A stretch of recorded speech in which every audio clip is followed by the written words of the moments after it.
What's up? This is Vanessa from Double XL. We're at Moments of Clarity podcast back for 2020. You know, I think we're going to blow up this year, right?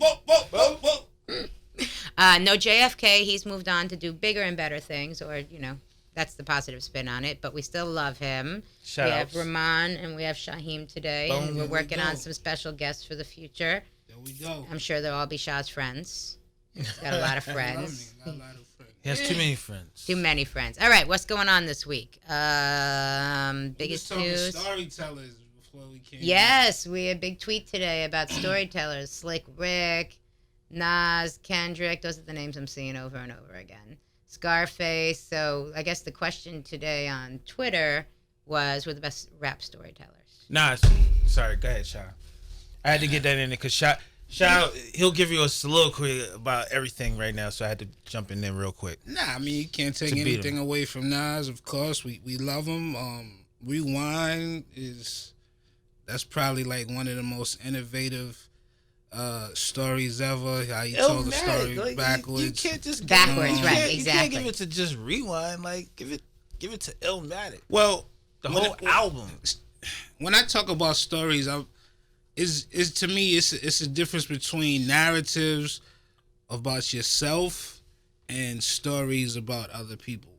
So are we talking about both when we say storytellers? I didn't know there were rules. I always like to implement my rules. I mean, what is it? If you're telling a story, whether it be about yourself or about someone else, it's still you telling a story, right? That's true. But I mean if it's coming from personal or if it's coming, yeah. Right. Something like, I think if you're, how much of a visual picture are you painting, right? Like we can either sit there and actually almost picture the story you're telling or make an illustration in our mind of kind of what's going on from the story you're telling. I mean, I think we got that from Rewind. I think we've got that a lot from the Nas stuff. I mean, Tupac and Brenda's Got a Baby. You had that in your head for that kind of thing. You gave me power. Yeah, exactly. You gave me power by Nas. Told great stories in his records. Oh, yeah. You know what I'm saying? Like KRS-One and come on, man. It's one of the greatest records ever. I used to be fiending to see the video on Video Music Box when they used to play that KRS. Slick Rick. Slick Rick, of course. Okay, let's put it like this. Slick Rick set the standard. Right. You know, children's stories set the standard.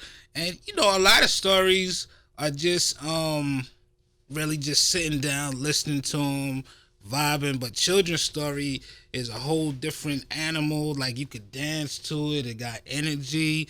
You see it in concerts. People are doing the WAP to it. It's almost like you got to really go back and listen to it. I mean, Mona Lisa too. I mean, Slick Rick. Mona Lisa was great. Slick Rick, one of the greatest. And you know, I always just really wonder what would have happened if Slick Rick never caught that got bid. Locked up, yeah. Because he was just on such a trajectory. He still wound up being Hall of Fame and one of the greatest, and he's still doing shows. Yeah, but that's 5 years of I think it was 5 years of right in his prime. Bullshit in his prime. Right in his prime. Right, exactly. And then the threats of him being sent back to England. Right. You know, and being deported after that and stuff. That made it a lot harder. But fast forward, I told Shah, aside from Nas, I think Kendrick really does an incredible job of like telling stories. Mm-hmm. You know, which he's taken the recipe of being a super lyrical artist and telling a story, and it resonating with like the audience, like you know, like people can sit down and listen to it and be like, oh shit, like I can relate to that. I think like that feels like the modern day twist, right? Yeah. Like that's the most modern, strongest storyteller, right? And the more of the today lane, right? 1,000,000%.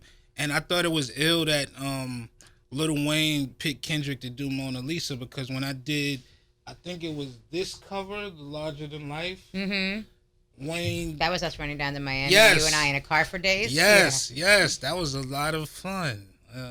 Wow. But it was actually fun. But I remember asking Wayne like what's one of his weakest points as far as being an MC, and he's like, I don't do stories that well. That's honest, right? Yeah. That's honest, yeah. And I don't think of Wayne as a storyteller. No, I think of him as it's all about the play on words, right? It is. And then he went and got Mona Lisa he went and did Carter 5 Mona Lisa, and he brought in the strongest storyteller.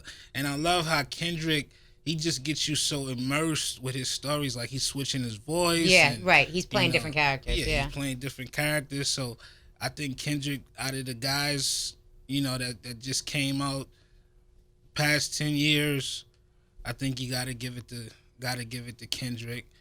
There's a guy named Marshall Mathers. There's a guy, and there was a guy named Biggie. I got a story to tell. Biggie. Yeah. I mean, to me, Biggie got, story to tell, followed the blueprint of children's story where you can just dance to it and it's just to feel good. And then you go back and he tells the whole story again, just talking it at the end of it. Like that's and we're talking about it 10 years later. Biggie? 20 years 20, later. 10, 25 years later. Yeah. Which is incredible. I heard Fat Joe talk about it. I heard Charles Oakley talk about the shit. What about Stan? Eminem and Stan. You watched that whole story. Yeah, and the video painted the total picture where it went exactly with the lyrics of us watching him kill her, right? I criticize Eminem, but one of the things I can never take away from is his lyrics and like his wordplay is super crazy. I think, to me, I'm gonna go with Stan, and this is gonna start the debate. But as far as like stories, just the most impeccably written stories, I gotta go with Stan, and I gotta go with I love Nas Gave You Power. Yeah. That took me to a different place. Just talking about all the places that the gun been, like, just so imaginative, and just to step out of himself, not even be a human being on the record. And then Stan, it was just so theatrical, and he was switching up his voice, playing Stan and playing himself. I think those are the two, as far as just written. Yeah. Just pen game. To me, those are the top shotters. Yeah, I gotta say, Pac's Brenda Got a Baby. Yeah. I mean, you stole my thunder. You know what I'm saying? Because I definitely would have been like Nas and Big. Those are my two favorite artists. Big first, Nas second. But before all the bullshit, shall I say, Brenda's Got a Baby was like, it was really real. Yeah. That was a real record. Yeah. I thought also Snoop murder was the case. I mean, there's a lot of, that's a great one. Told a lot of stuff, and that's a true story. I mean, not true story, but that's what he was going through at the time, or dealing with, or, ties back to him, which is interesting, rather than just kind of a little bit more random and made up, Right. I like what Hov does with his stories. Like, Hov's stories, like, I damn near gotta call up Memphis Bleak or somebody to kind of decode some of them, because he, some of them records he gets really, really personal, and I remember, like, thank goodness we had the access to some of his people, and hip hop, like, what did he mean by this, or Bleak, what did he mean by this? Like, his stories get really, really personal, and you very rarely see Jay perform any of those personal stories that he do. Yeah, he only lets you in so much. Yeah. I think he's pretty much like excluded from this conversation from the fact of some of the stuff that what you were saying. Like, I seen some shit like 2 weeks ago about a record that he recorded like 10 years ago, and I was like, oh shit, like that's what he was talking about. And this is a record that I would be constantly like, you're still decoding it. You know what I'm saying? Right. But and that's part of the thing with Hov, is that he gives you like these nuggets, but a lot of the shit that what he talks about is for his peoples. You know what I'm saying? Like his inner circle. Like, you're not even really supposed to understand that.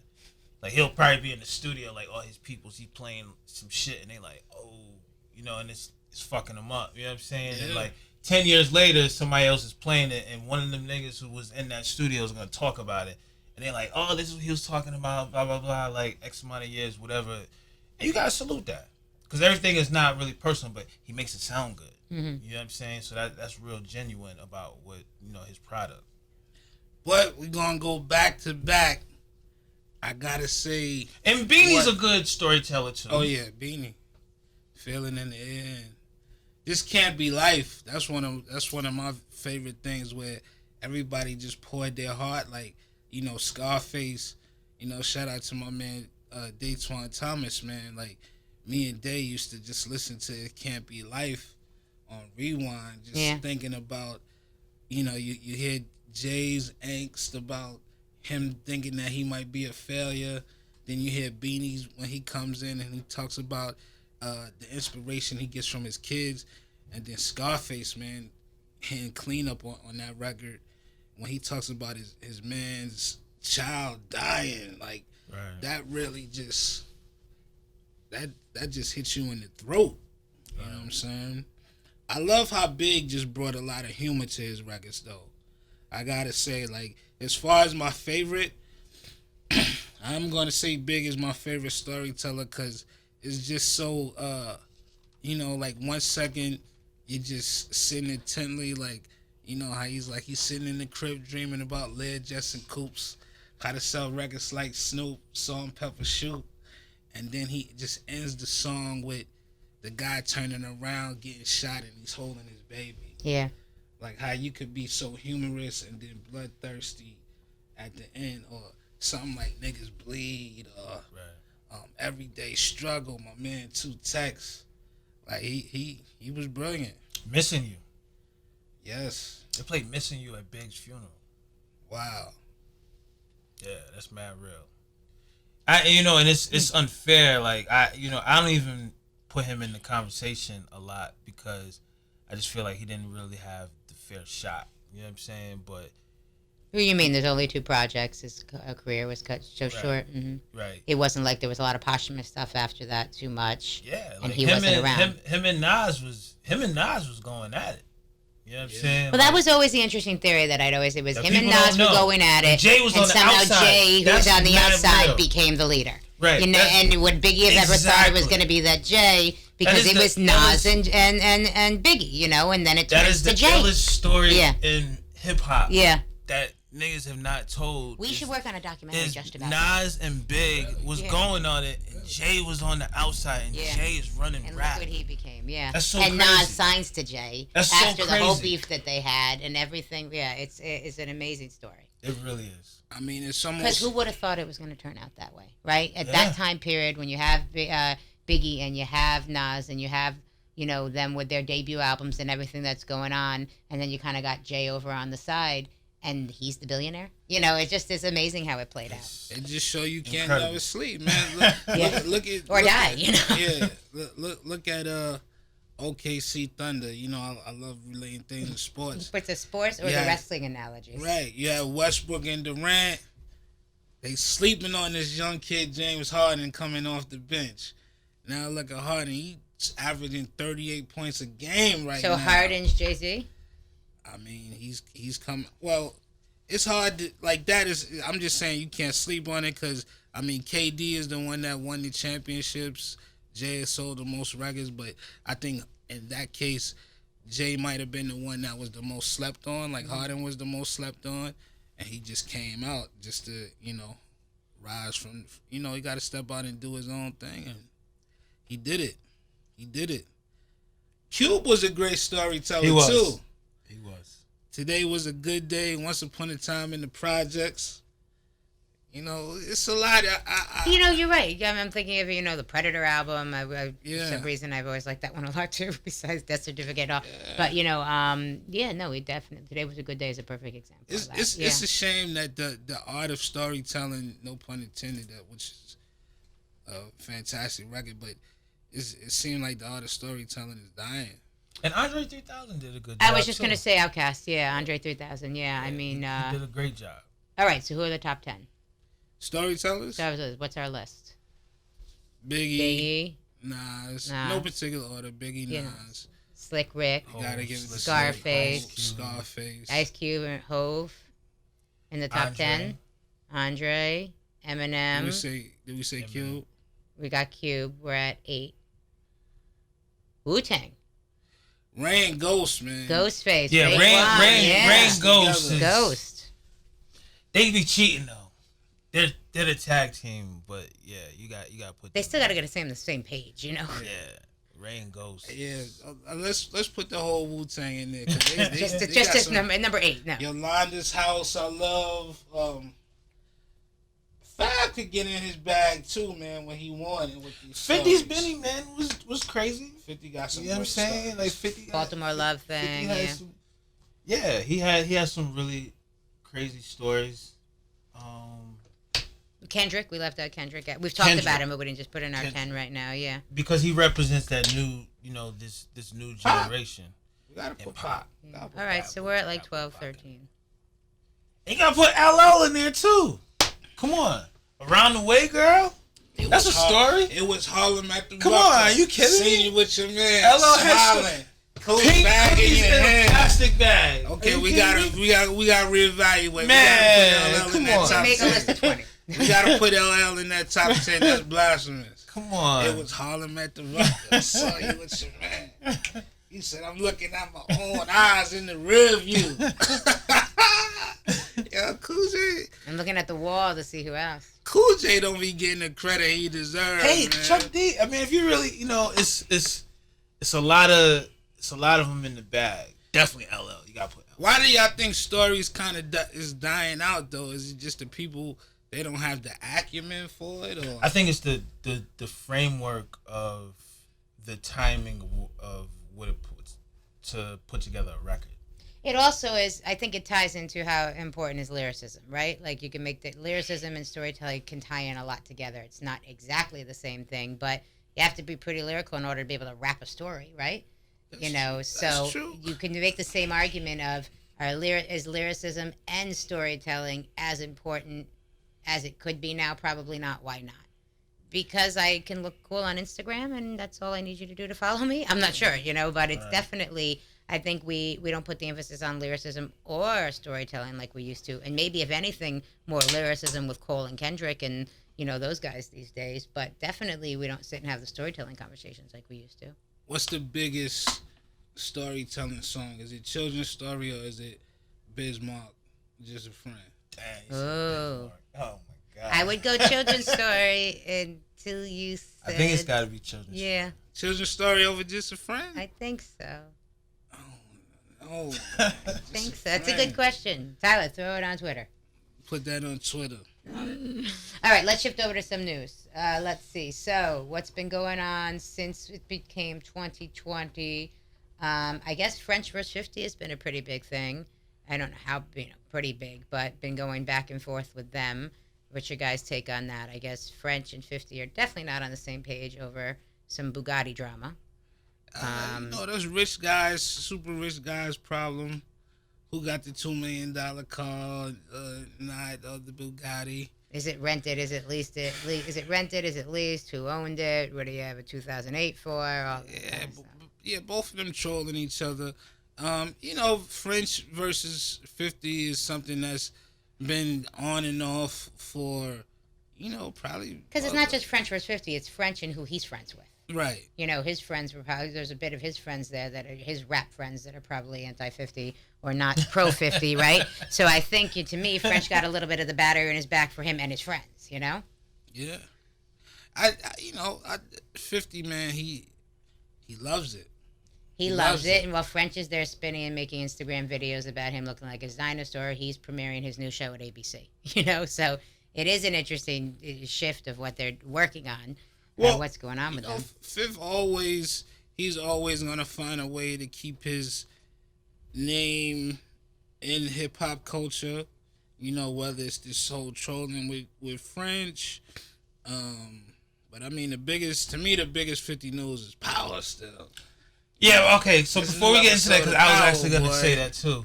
French is French and 50, as I'm sure you can relate. I know you can relate. Those are peoples, you know what I'm saying? And it's like, it's dope to see where French has come from to be able to get to this point. From the DVD guy. Right. Yeah. Where he's in a conversation with 50. 50 is very strategic when he does these things, so it's like he'll pick and choose like who he'll go after. So obviously, like, if he's going back and forth with and French, if he wants to bury them or not. right, that means that, like, French is of a figure. You know what I'm saying? So that's dope within itself. You know, it's rich guys conversation. I think it's I will never have the Bugatti conversation publicly. Me personally, like, you know, I was putting together like this power piece, and one of the things that had came up, we had this conversation. We was talking about the power premiere at MSG. Oh yeah, and I saw you there. And I was looking at a lot of the footage from that night, and I was like, damn, like, even though that night was dope, I'd have loved to see 50 on stage with Kiss and like all the heavyweights. Like, all these niggas should be together. Mm-hmm. You know what I'm saying? Mm-hmm. And French should be in that mix too. You know what I'm saying? So, like, are you saying why is it not more? It's just New isolated. York legends. Yeah. It's isolated. You know, and obviously, like, 50 is acknowledging French indirectly. You know what I'm saying? Mm-hmm. Because his affiliation is probably because of Puff. Right, exactly, you know, and other certain shit or whatever. But it's like, it would be great just to see them all come together. Yeah. You know what I'm saying? I don't think at that's the end of the day. Like, it'd be so, like, the South is killing it. They've been killing it for, like, the past, like, what? Like, damn near, like, 10 years 10 now. years, yeah. We can, like, and I don't say we because we represent the whole culture, but it's like New York can really make a move within themselves if it's like, imagine if you had 50, J, and Puff. Oh, yeah. I mean, you kidding me? Yeah. You know what I'm saying? When I be looking at, like, the pictures from the Rock Nation brunch and shit like that, and do you it's feel like, 50's like, why out is of 50 those not pictures? there? Right. So you think he's missing from those pictures? Yeah, he's missing from it. You know what I'm saying? Like, why if do you had think? all Why of do you them, think he's not at those events? because he's alienating himself from them. Has he alienated himself because he doesn't want to? Because they don't want him there, or he's not interested in being there? I personally I think it's both. I feel him because for a lot of reasons, I'm pretty sure that what he's thinking, like, yo, like, specific things with them, like, I don't need to fuck with that. And he's I'm not right. making money with that. And he's right. Yeah. You know what I'm saying? Like, he's right. And they looking at him like, we don't need to fuck with this nigga. You know what I'm saying? Like, for whatever. So that's But I think clash. it's been going on like that for so long that it's almost like that's the way it is. Right. You know what I mean? Like, it's not a new thing. Oh, all of a sudden they're all not fucking with each other. They kind of never did. So it feels like it's almost so set in those ways. That's just what it is. But you gotta give it up to 50 though. The nigga's right in a lot of regards. Like, the nigga created power. You know what I'm saying? Like, that shit ain't easy. With that to For be Life able right to, after it, and then the Power whatever right after that. So you got the next how long of his TV shows? At least a year of new 50 TV shows. Oh, I think we got another 10 years of 50 TV shows.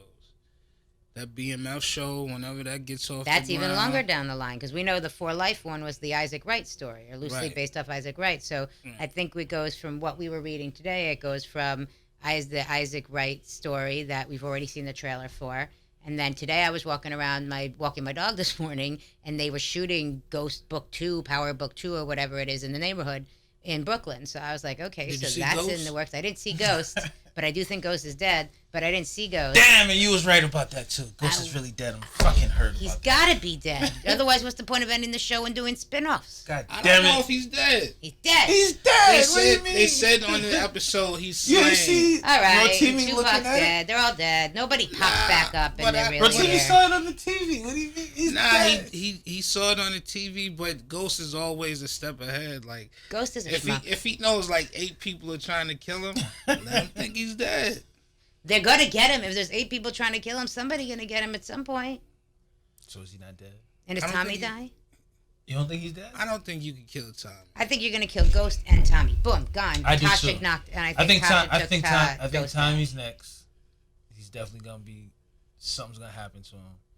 Like, isn't Ghost that is the poetic dead. justice? Like, they started off with the 2 guys. They need each other. They hate each other, and then they both get wiped out. It's TV, so you know. Is this our segue? Shaw lives in a fantasy world as far as when this is a fantasy because he's a world. big This is wrestling TV. fan, which Yeah, is which is fantasy. fantasy, You know what I'm saying? This is a television show. Ghost And is it is a dead. It television took me show. a long time too to come to the grips when I seen it. I was like, wow, this nigga's really dead. I was ready for That's Ghost to fucked die up. since first season. You was right too, because you was like, Ghost is dead. I was like, and I went back and I watched it after. I was like, she was a little too harsh in that. When I watched the TV, I was like, damn, she was right. I like that you're thinking about me over there on the weekend. What about watching it? What about Dre getting finally? Dre should have been dead 2 seasons ago. Yeah, I mean he was the slippery, slimy one that always got his way out of it, and it's always he wouldn't get him out of that jail cell with the gas. No, he couldn't fit through that little hole. No way out of there. But that was his fault anyway. You got $100,000 in cash, and $250,000. You ain't think to just gas your car up, and just go. Why did you even try to get Ghost? It's the ego. I think which goes back to the mind of 50 Cent. The ego. I'm sorry. Go ahead. I think he went back and got Ghost because he knew that Tate would try something with him. Tate had his name and his ID, and was Tate somebody who was walking up to kill him at the end? No, yes, I don't remember. He was. So Tate still the verdict's out and whether Tate did it or not, because that means he's going to kill himself and hired somebody to kill him. That was weird. And even so I don't think Tate. One of the things of what I noticed was, so they had like a series of trailers that had went out. So one of the initial trailers shows all of them going there, and then there's one and it shows his son. And he's walking out. I think they're trying to convince us that Tariq did it, but that Tasha's going to do it. But they're trying to make us think Tariq's going to do it. Yeah. I don't know. It's my conspiracy. They show his son walking out. He's walking. Like you could see him. He's like, oh shit. Like because they say he's there, but they don't show that in the trailers no more. I don't know what's true, but on Twitter, who knows? They said the last episode is Tasha and Tariq focused. So the last episode is about the two of them, and you would assume that's when we found out how he died, who kills him. To me, it's narrowed down to Tasha, Tariq, just based off of them being the last episode, and they're leaning to make it look like it's Tariq, but isn't it going to be Tasha? Because she was violated more than Tariq was. I mean, what do you think about that concept? Because a lot of people was really complaining about that, like, just the narrative of, focusing on a subject matter, but from different perspectives. I liked it. You mean them doing the last day from everybody's perspective? Mm-hmm. Different. I liked it. I thought it gave, Dre and his mother gave great perspective when he took the gun out of his mother's hand and he put the gun to his mother's head. I was like, damn, he really gonna shoot his mother. The show The Affair, which is not like this at all, but it was a hit on HBO. That was kind of the premise of like you watch the show from one person's perspective, and then halfway through the show they switched the whole thing to another person's perspective, and then redid the episode or redid the scenes, but from that person's perspective. So we've seen kind of that stuff before. It's always interesting to flip the perspective of where you're watching it and see the details that you didn't know about. Because when the characters are off screen, we have to believe they're still kind of living, right? They're still doing stuff. We're just not seeing it. So it is interesting to think, where was Tommy during this? Where was so-and-so? And it shows you that, there were just slight changes, like when Dre was talking to Ghost, it was a slight change. Like when we originally saw it, Ghost kind of punked Dre at the end, but in this one, Dre was kind of manning up to Ghost. So I guess from his perspective, Ghost didn't punk him. He got the better of Ghost, but man, Dre had to get it at some point, but it just seems that he was just a little out of character, careless. It just felt, it felt to me, and I went back to the first season and was looking at Ghost, and it's so crazy because it's like if you really watch Power, like you gotta go back and see like how different they look. Yeah. And you know what I'm saying? Like they look like it's a bigger contrast. But I was like, damn, like my man Ghost, like, and to put, even though it's a TV show, I put it into perspective and be like, damn, if this was really real life, like a guy, like, I was listening to a lot of stuff that what you was saying, you was like, oh, I was looking forward to him going right. You know what I'm saying? And, I just felt that was just really fucked up. Yeah. You know what I'm saying? For that to happen to him, like if that was a real guy who was trying to get out of life, the street shit and do everything, he just fucked over his whole family as he did it. Right.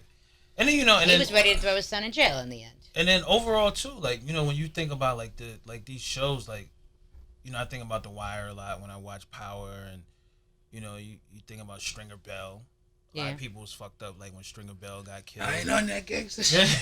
That was crazy. You know, these things have like impact on our lives. When Stringer Bell died, that took a big breath out of the wire. I still feel that, and that's that what I'm was saying. a mistake. Yeah, it becomes a void in the TV show, and you don't lose interest, but you feel the difference in that character and their storyline and not being there. That's what I'm saying about Ghost.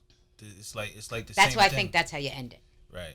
So I think that's why they're playing up to be this big thing, because they know everybody is like, oh, attached to Ghost, but they're trying to play it out to the specifically like last episode. So what does it mean to you guys to see 50 have the successful show, have these other show plans, which should BMF, which seems like they're going to be interesting, and really step into the television arena? And that doesn't say he's not interested in hip hop anymore. But it seems like in a lot of ways there's a focus of television there, and we see so many rappers that want to go into TV. It's just this thing of rappers more than ever wanting to be part of TV, want to be on it. We saw Kendrick part of on Power. We've seen all sorts of rappers make guest appearances in different shows. You know, what do you think of rappers, hip hop making its way into the television space in such a major way? Not just, I mean, there was a time where it was like all soundtracks. Ballin' was in the back of, CSI Miami or something like that, and they would use the rappers in the soundtrack capacity. But now we're really getting where they're literally part of it or making the shows. Drake, executive producing shows. We've got, I forgot her name, Insecure. Oh, Issa Rae. Issa Rae making the show about the women's rap group and stuff. Like hip hop, Atlanta. We have hip hop and the idea and lifestyle of hip hop, or the people in hip hop penetrating TV in a way that, full force. Well, I think it's two things. 50 specifically, I think that one of the great things about him, just as a businessman, altogether, is that he's able to kind of foresee what's going on. Like, it was a brilliant move where everybody was doing liquor for him to do the vitamin water, because he knew that was something universal. He sees where, I think 50 saw where the music was changing, where at one point he's, the biggest thing in music, and the climate is shifting, and he's not as popular with the music. Not saying that his music declined, because I think 50 could still make really good music, but he's seeing that the audience is changing. He's getting older as an audience, and the climate and rap is shifting. So rather than try to chase something or try to, change with the times, he's trying to be ahead of the time, and he got into TV, 10 years, Power is like almost 10 years old. Now people are just starting to catch on. And the second part of your question, I think that we're seeing a shift where a lot of the executives are leaving. We're getting some younger executives that's like in their 40s. I grew up listening 50s. To hip hop. I listened to it in college. I embrace it. I think that's even happening in the ad game. Like, I'm a big believer that 100%. You've got in television, movies, advertising, the people who are behind and making decisions in those worlds now grew up listening to hip hop, or enjoyed the shit out of it in their frat parties. Who knows? Whatever it is, they're more involved in the space and are more familiar. Maybe not as much as we are, but just in general, fans, that's what was playing at their parties in school, not rock music or not. No, sorry, Tyler. Or different genres. Right. So then they're more comfortable in hip hop to say, hey, I remember listening to this when I was growing up, or I've been listening to this for years. So now let's bring it over to Puma. Let's bring it over to Adidas. Yeah. Let's bring it over to Vans. Let's bring it over to, all the different outlets that normally Gucci, right. Back in the day wouldn't have embraced it. It took someone at Gucci to say, let's bring Gucci Mane over, right? But he's had the name Gucci for 20 years. And I think our stories, man, if you look at just the hip hop culture and, stuff that affected the culture, like some of the stories coming up from my childhood, like the story of that's not a childhood, but the story of BMF, the story of like Fat Cat Nichols or something like that. That's crazier than like some of these stories that they trying to make up in Hollywood, like the real black experience, which has not been told. Yes. Yeah. Yeah, which has not been told in the 60s, 70s, 80s, 90s, 2000. Like, our stories is as much as black people have been a part of television, they haven't been. You know what I'm saying? Like, it's just been just a smidgen of what our stories that have been told. And Hollywood TV, they're looking for new stuff. I was in the barbershop today and I saw a commercial. They made this big budget movie on Hansel and Gretel. I'm like, God damn, Hansel and Gretel, you making a movie out of that? With all of these stories? But you know what? That's why you gotta appreciate a person like Tyler Perry. Because he figured out a way to do He's brilliant, yeah. To do it on his own, hands free. Yeah. You know, his own, literally, in his own lots. Like, right. We had Spike Lee, we had John Singleton, the other two guys who did Menace. But it's like they, you know, and it's nothing against him. And I love Spike Lee. Spike Lee's my favorite director. But it's like Tyler Perry, like, really kind of broke the system. He wasn't at the mercy. Yeah, he definitely broke the system. He said, "I'm gonna do it my way." Right. So you know, and it should be celebrated, like within that fact, and you know the things that what you talk about. You know, it wasn't easy to tell these stories. You know what I'm saying, and to really own them. You know what I'm saying, like, and to tell them with a real budget. Yeah. You know, we've seen a lot of those movies early on, and they were low budget, or they weren't treated a certain way, and they were great stories, but not on the silver screen or the big screen or the way that they're done now, or with a 10-part series to it or whatever. Like, right. It's taken seriously and budgeted a certain way, and you see that the same thing with the hip hop documentaries. You know, even Apple and the different, you know, different people getting behind the actual stories of the rappers. Does it all just come from a place is that more people respect hip hop and rappers than they ever did before? I don't know if it's necessarily the respect. Okay. I think they respect the money that hip hop and it's the return. Generate. Mm-hmm. Yeah, it's the return. They look at Migos, 1 billion streams on Culture 1 and 2. You know, they look at Cardi B. Every single song on her album is platinum plus.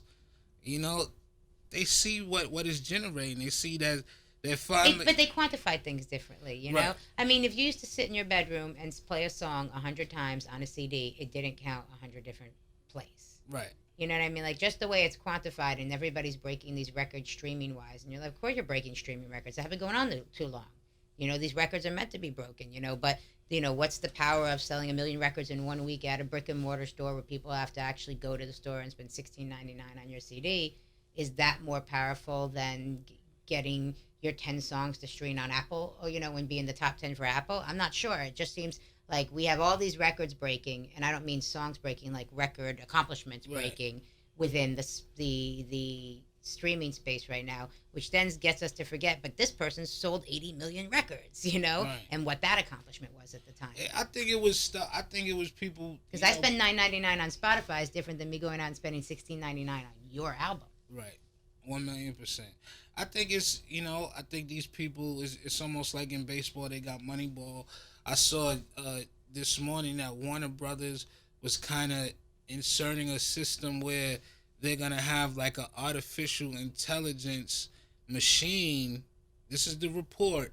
Like an artificial intelligent machine green light some of the movies. Like they'll plug in the data. Okay, I have Denzel Washington and you're not even using Channing Tatum. Right. Yeah, plug it in.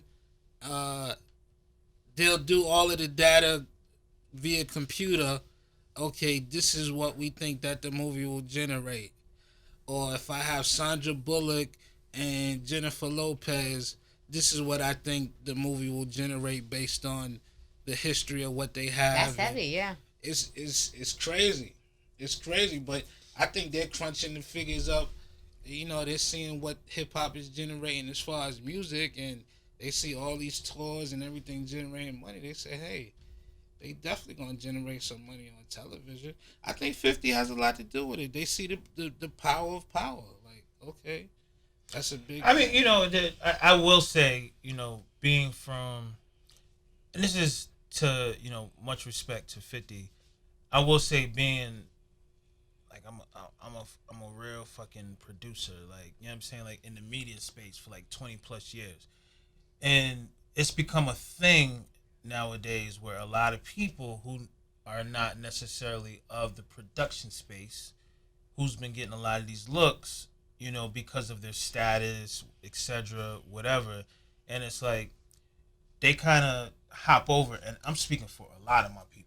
You know what I'm saying? Who's it's been not grinding Eric Parker for making years. the Nas documentary. Right. It's a different thing. Right. Like when we saw him do that or project you would work on, we're like, that's the person who knows the story. Right. It doesn't seem like it's as much Right. as that. So it's important that these people succeed because it represents this whole other like ground level who's still been trying to come up and not having been able to come there because they don't have a name. Yeah. They got crazy talent, but they don't have a name. You know what I'm saying? So it's important that we support them. You know what I'm saying? In regards to like 50, like, and we've seen there's been a bunch of shit that it's not been good. You know what I'm saying? In the case of 50, like, he's actually created something that's been really good. You know what I'm saying? So that's why we really salute him. Aside from the fact that, you know, he's a figure that's, you know, creating incredible music, you know, and going on to do another venture and been successful with that. So, you know, we got to salute it. All right, I'm going to shift you guys over to a little bit more news because that's supposed to be our focus, but we're all over the place because it doesn't really matter.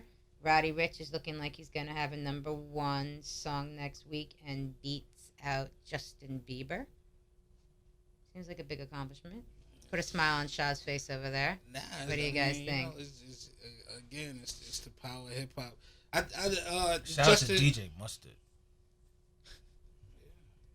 The Justin Bieber song "Yummy" is, it sounds a little bit like on the R&B side, but it wasn't. You know, I heard the record. You know, I think I heard it. I don't care about it, but I heard it. Yeah, I think Just makes, you know, when he gets in his bag, he can make some good music, but it wasn't like a record where I think it's gonna electrify the night. You know? No, I listened to it. I'm not a Justin Bieber fan. Sorry, you know, he makes some cool stuff, but I don't care. But I listened to be like, so did this kid come with a hit? You know, like, if Justin Timberlake, Chuck, did he come with a hit? Like, you want to know because they're hit makers and time goes by. And also when he got married and life changes on you and with different changes, you know, with different moves in your life. So I was like, no, not much. I'm not that very excited by the song. It wasn't an event. And everyone's song. calling it yucky, which I think is kind of funny. Instead of yummy, yeah. it's yucky. I think that it, after taking like such a long time off, such a hiatus, it's like you got to come back with like a big event record. Like I remember, like, you know, when somebody like Usher came back with "Yeah," or Justin Timberlake when he came back with "Sexy Back." It's like a big event, and this one was kind of like right. It's like, okay. But I only think you could do that so many times. You know, you come back and it's an event. It can't be we saw it stop with Nelly at some point. We saw it stop with Justin at some point. Like, they'd have that big comeback with that big song, and it's like, now it's your time again, and then that stopped. So I wonder if that, to me, that's how I look at it. I wonder with Justin, not that we talk about this music much, you know, pop music, but I wonder with Justin, it's the same thing, because it is Def Jam, right? You know, I wonder if it's the same thing or if he can keep recreating. But that Roddy Ricch beating him is a big win for Roddy, a big win for Atlantic, and a big win for hip hop. He was smoking all of them. Like, he was beating out Game, Fat Joe. Shout out to all them guys, you know, because that doesn't, you know,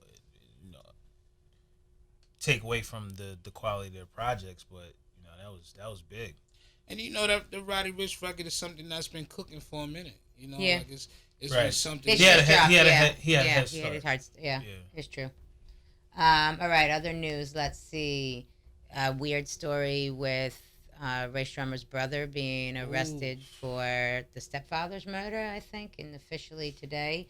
And the mother came out and said that the son was struggling from mental health issues. So kind of feels like we know where that's going. Right on there, right? Kind of, that they're saying it looks like he is guilty. I don't know, but they're saying he's got mental health issues, so they're not denying it. I'm not sure how to play out, but that's kind of a crazy story. Now, was he a member of Rae Sremmurd at any point? Because I don't think so, but everyone's telling me that he was.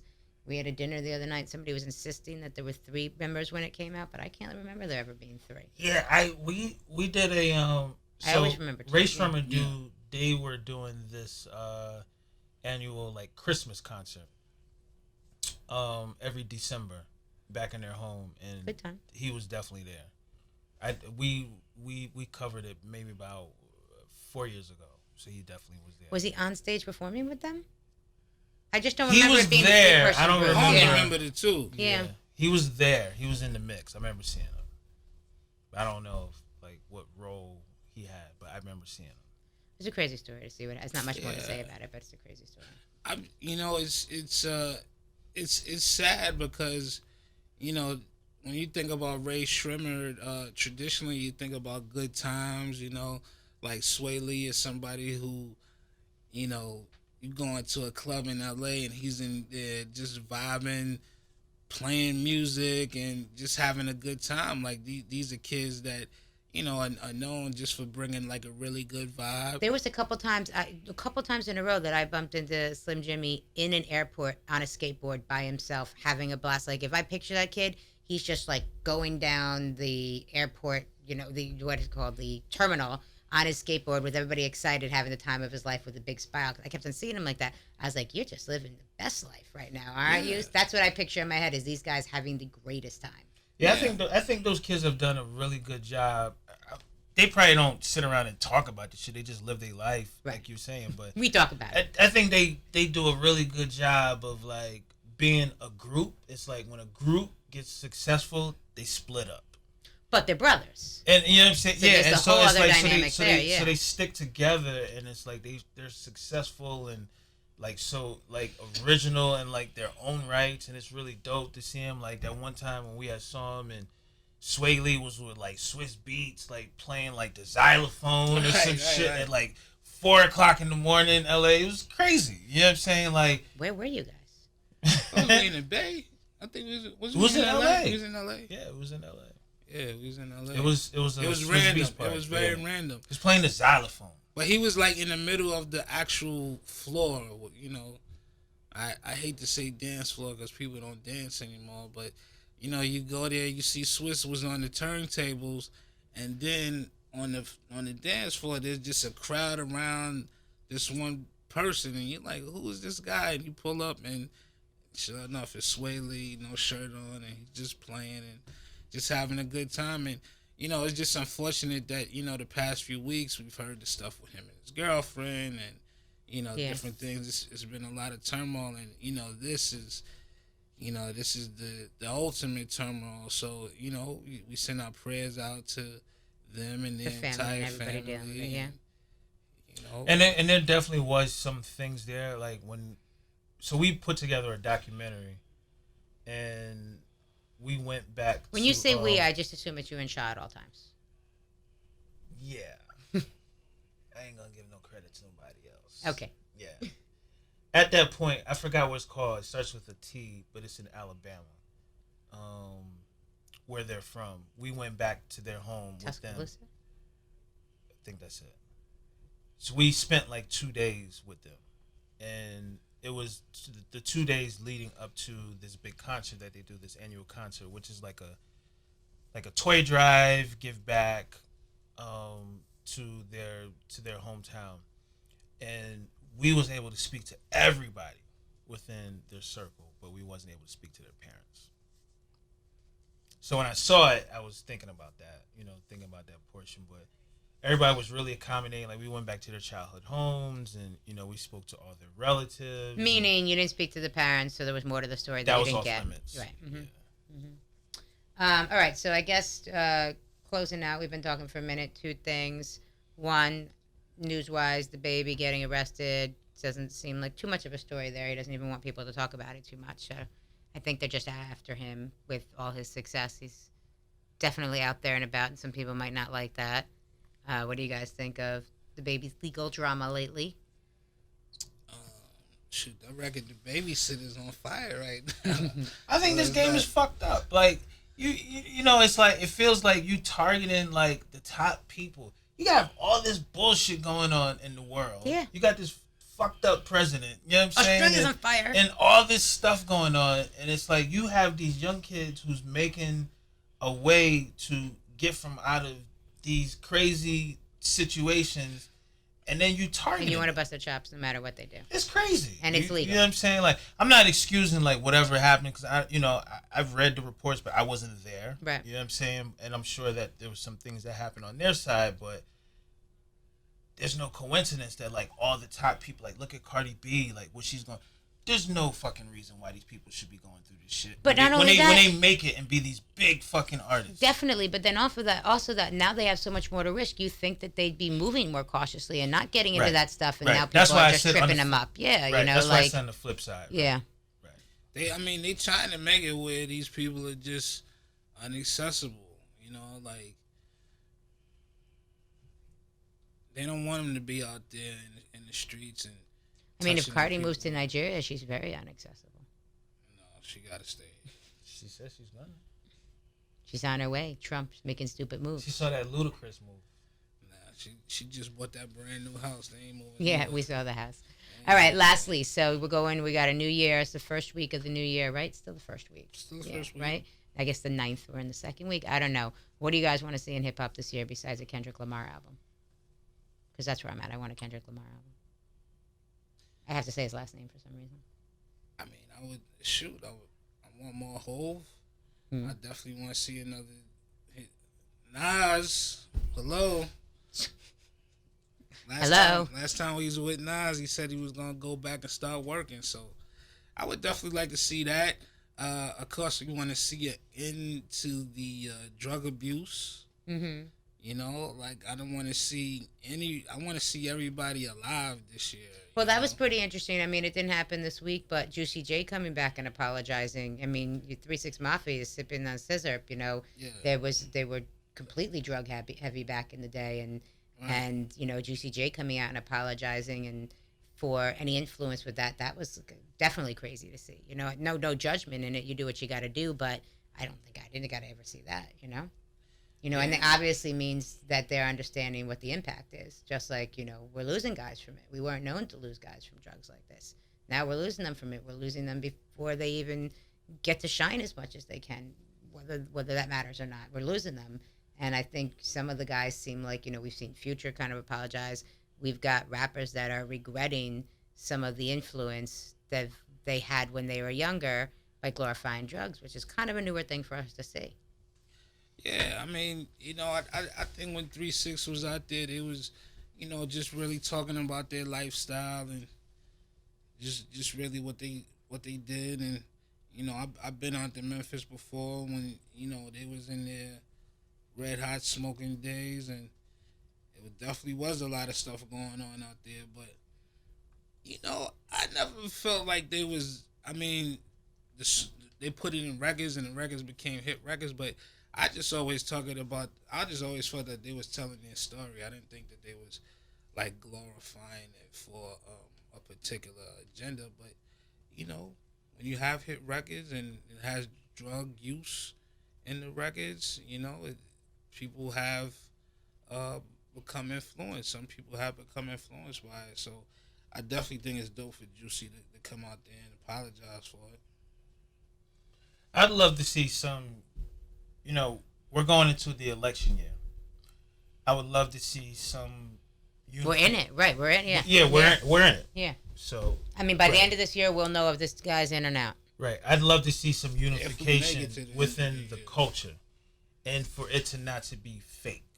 You know, I think that a lot of in the previous years, you know, like when the last time when we was in the presidential race, there were hip hop artists, like artists in general, who got behind by Obama specific candidates. Yeah. Like, even Hitler got behind Hillary. Yeah. In popular opinion, kind of backfired. Mm-hmm. You know what I'm saying?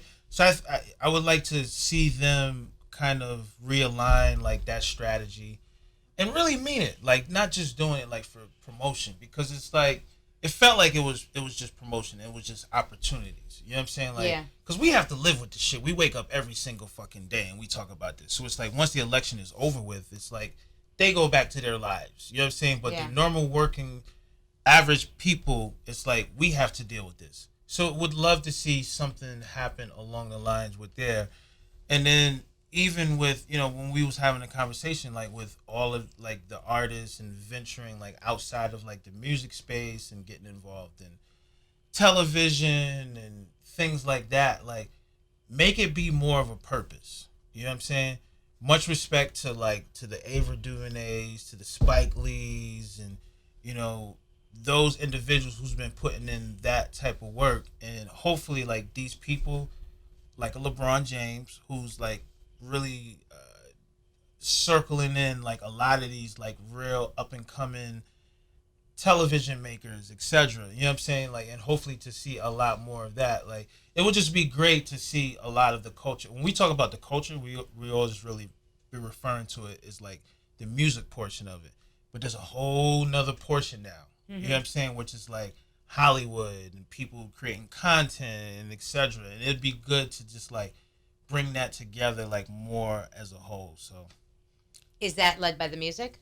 Is that led by I think political songs, lyrics? Where does it fit into you for musically? I think it's definitely led by the music because, and why I say it's led by the music because it's led by the most popular artist who's kind of dictating that. Like, we was talking to Homeboy and he's like, Dickie, whomever. He's like, he has a big show coming out. Yeah. Dickie. And I'm There's a big sign right outside of our office. Yeah.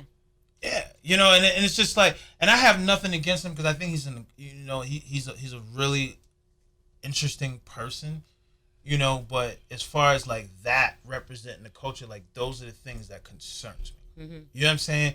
So that's why I'm saying like I hope that all of that things like that comes full circle because it's such an open field right now, like with content, and media, and and.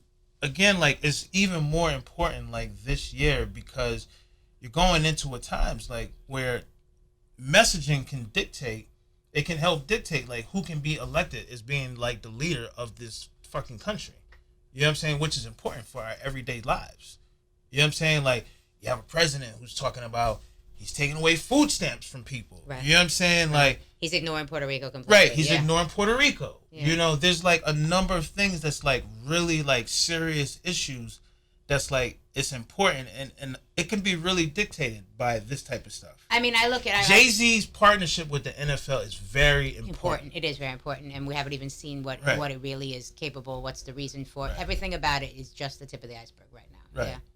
So things like that, and But I think, I probably said it on this podcast, and sometimes I sound like a broken record on this topic. But if you look at the '60s and the political times that was, and the music that they had, the We Shall Overcomes, the Janis Joplins, the Jimi Hendrix, the Beatles, everything that was going on there was a revolution going on, and there was a musical side to it. There was a soundtrack to it. Right. If you look at right now, you probably personally, I feel like it's one of the most political times in history compared to the '60s. They were dealing with a lot of assassinations and, Malcolm X and Martin Luther King and the Kennedys and everything that was going on there. But it was such a time, and there was a musical, there was Woodstock, there was music that was going along with it. And now you look at this time right now, which is an incredibly political time, an incredibly diverse time, and you don't have a soundtrack. You don't have music that people are making to go along with the time period as much. And I think that's kind of lacking. Now, that's nobody's fault. You almost have to protect yourself because if you get too political, the brands might turn on you, the fans might turn on you, and you might not have that ability. But it is interesting to have such a political time going on and not have a soundtrack. That isn't, and whose responsibility is that? I mean, that doesn't mean Miley Cyrus comes in and makes a soundtrack, but it would be great to see something like that happen. I mean, we had Mos Def and the Katrina clap at some point, right. And we don't really have that. I think we go to like Kendrick's We Gonna Be All Right to be like the most recent, thing, or the most recent go-to kind of political feeling moment song. But it would be interesting if, to me, and maybe that doesn't exist, but if that came into the fold right now, because if music can bring so many together and have such a message and do so much and dominate so much, it's just interesting that right now it doesn't play a role in the politics of what goes on, which is a driving force of who we are, at least this year, But I don't know. If somebody came out with a political song and they wouldn't pay attention, right? You got to worry about like where does it fit in the format of radio and what's the stream. Back in those days. And who did it? Yeah. We didn't have. But back in those days, there was no streaming. That's why we had it. You know what I'm saying? They didn't have to worry about being political to be political. You know what I'm saying? They didn't have to worry about streams and your YouTube views and where it's gonna fit in the format of radio. Like right. If you took a song, the risk wasn't there the same way. What you would lose. Yeah. Or the politics wasn't the same. Yeah. But much respect to Double XL. one of the only leaders in the urban space. It's very important, and this is part of the reason why I say the shit, because, you know, and why I always salute my brother S. Dot is because, you know, the game has kind of like gotten chased away a little bit from the origins, and people be doing shit and fucking with people who wasn't really down from the beginning, and they don't really know what they're doing. They just happen to have names, and it's like you really got to go back to the roots, go back to the ground, to the shit for the people who's really been fucking with it, who's really been putting the shit down. So, yes, indeed. Goes both ways. I've been hearing your name for 1,000,000 years. We just got close. And we're looking out for the freshman list. We kicked that off with our first video today, our first visit today. So that's, you know, started already, and I'm already a little tired. I wasn't even there for the visit, so, you know, whatever. Mac Miller, right? When's it coming? Oh, and Mac Miller. Shout out to Mac Miller. Mac Miller, Mac album, Mac Miller's my man. That's our thing, yeah. Mac Miller's my man. Me and Mac and Wiz and Artie. Artie, shout out to Artie. Shout out to to little Artie, baby, like, yeah. Those are the peoples. You know, when we was at Revolt, the first call I ever did was called Cinematic, called Johnny. Johnny, happy birthday, Johnny. Happy birthday, Johnny, and called Artie. We did a Mac Miller interview. That was that time period, yeah. I mean, it was them at the same time. It's true. Yeah, shout out to him. All right, till next week. Till next week. We'll know more about Power. Anybody who listens to this doesn't care about Power will fast forward for that 10 minutes. I don't know. And it's Tyler rolling his eyes. Ghost lives. Ghost dies. Sorry. Ghost dies. No, we'll see. But I mean, you know, I don't wish death on anybody. So. TV character. Okay, Ghost dead. I wish death on Dre. I was like, get him. Get him. But I'm happy they got him. Ghost? No, Dre.